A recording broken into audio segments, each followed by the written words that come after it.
Por que é tão importante hoje nós não olharmos mais para o consumidor como um receptor do que nós queremos falar sobre a nossa marca ou sobre o nosso produto?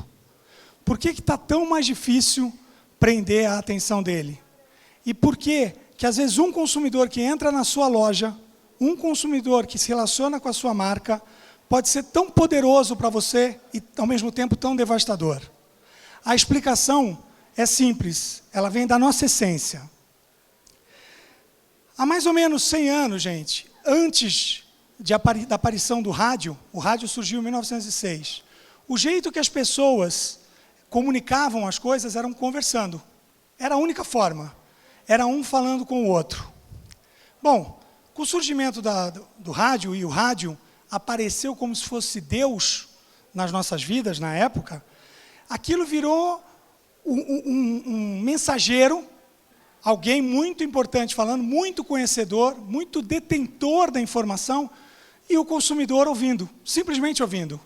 Isso também se repetiu com a televisão. O que acontece é que isso rompeu a nossa tradição, que é ouvir quem a gente gosta de ouvir e quem a gente respeita. E não simplesmente uma televisão ou uma mídia de massa, do jeito que nós recentemente fomos acostumados. Porque se você parar para pensar, o mundo tem 2000 anos, e isso só aconteceu nos últimos 100. Ok. A gente rompeu com o boca a boca. O boca a boca tinha morrido. A mídia de massa tomou a boca. O que acontece é que, com a chegada das redes sociais, como elas entraram na nossa vida, elas trouxeram algo que está dentro, preso de nós, de uma maneira, assim, foram 1900 anos convivendo com o boca a boca. Nós paramos por 100 anos, e agora isso voltou. E não voltou simplesmente numa atitude, eu para o meu vizinho, ou eu para o pessoal do meu bairro. O Facebook é a maior mesa de bar do mundo. O Twitter, o Instagram, você atinge milhões de pessoas. E é por isso que o consumidor tem tanto poder, como já foi falado aqui hoje.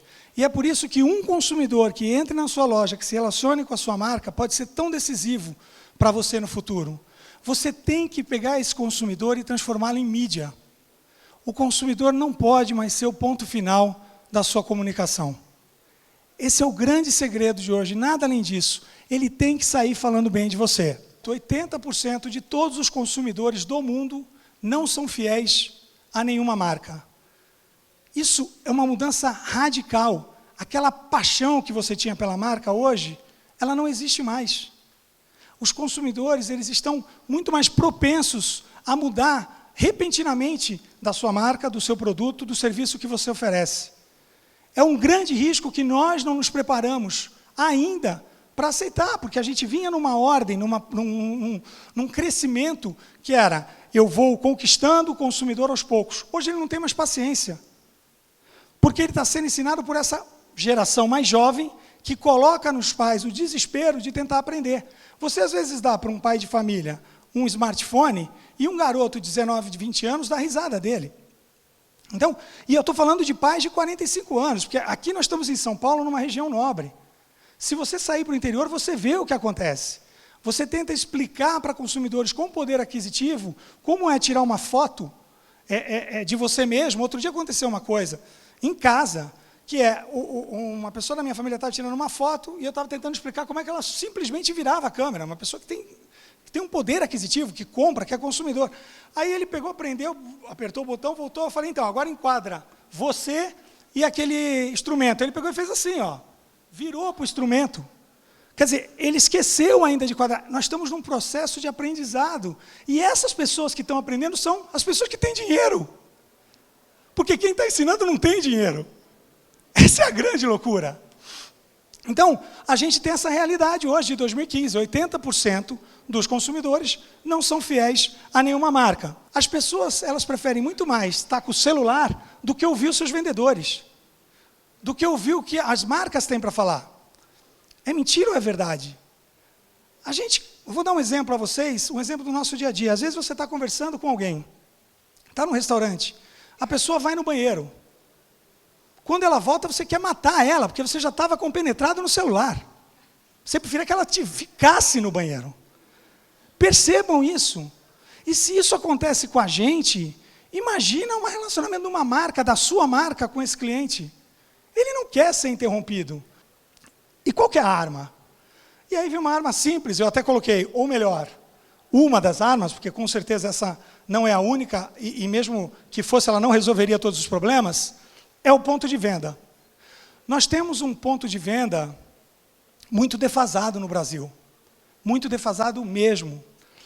E quando eu falo que o ponto de venda pode mudar esse relacionamento, é porque se um consumidor entrar na sua loja, se ele gostar do seu ponto de venda, se ele multiplicar isso numa rede social, você vai ter feito propaganda para centenas, de graça.